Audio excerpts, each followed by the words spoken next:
د یو ملګري تپوس کړی دی چې په مدرسه کې داسې قانون جاری کول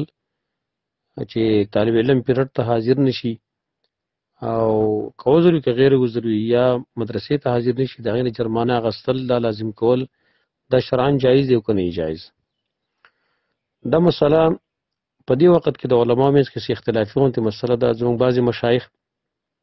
هغې دا فتوا ده چې دا تعذیر بالمال او تعذیر بالمال دا جایز نه دی،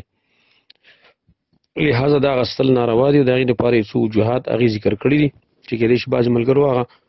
وجوهات اورېدلي. دویم رایې پکې د اهل علمو هغه دا ده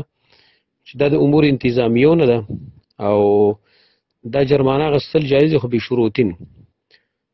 یو شرط هغه پکې دا دی چې دا جرمانه د کوم مقصد دپاره اخیستلی شي په هغه مقصد کې به دا لګولی شي بیرته. او دویم پکې دا دی چې کوم حد مقرر شوی دی نه پکې تجاوز نه کوي. چې مثال په طور باندې 50 روپۍ جرمانه هغه د غیر ضرري مقرر کړی شوی ده، دا به تیسل اخلي، دا ناروا ده، دا به جایز نه وي. دریم شرط پکې دا دی چې دا کسان به دې سره راضي وي، دا کوم کسان چې په مدرسه کې داخله اخیستلي وي او دوی په دې قانون باندې دستخط کړی چې دا زموږ د مدرسې قانون دی چې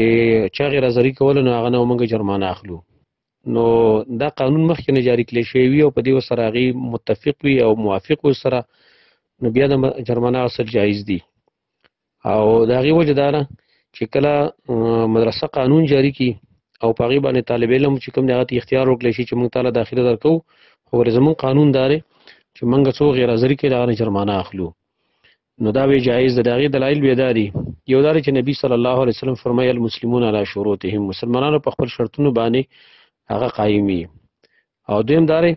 چې هغه په خوشحالۍ د زړه سره دا ورکوي، ځکه دا شرط ومني نو دا په خوشحالۍ د زړه سره بیا دا ورکوي. نو حدیث کې راغلي لا یحل مال امرئ مسلم الا بطیب نفس منه، د مسلمان مال حلال نه مګر د هغه د زړه په خوشحالۍ باندې حلال دی. نو په دې باندې ورسره بیا چې دا متفق جایز ده. دې بېنهي به داسې مثال دی لکه څرنګه چې طالب العلم هغه حلقې ته راځي، مدرسې ته راځي او د حلقې قاري هغې باندې فیس مقرر کړی چې ماله به تاسو فیس راکوئ، د میاشتې فیس به راکوئ که نه، د کال فیس به راکوئ وغیره. نو لکه څرنګه چې د دې فیس په عوض کې هغې ته تعلیم ورکېدلی شي، نو دقه رنګې د دې جرمانې په عوض کې د هغه دغه د انتظام کېدلی شي او هغه د دې غیر ضرري نه منع کولی شي سبق ته قضا نه شي. نو دا سبق نه قضا کول لري جرمانې په وجه باندې دي چې دا سبق د نه قضا نه شي، نو دا د امور انتظامیو نه ده، د امور مصلحو نه ده. نو په دې شرایطو په بنا باندې زما خپل ذهن هغه دا دی والله اعلم،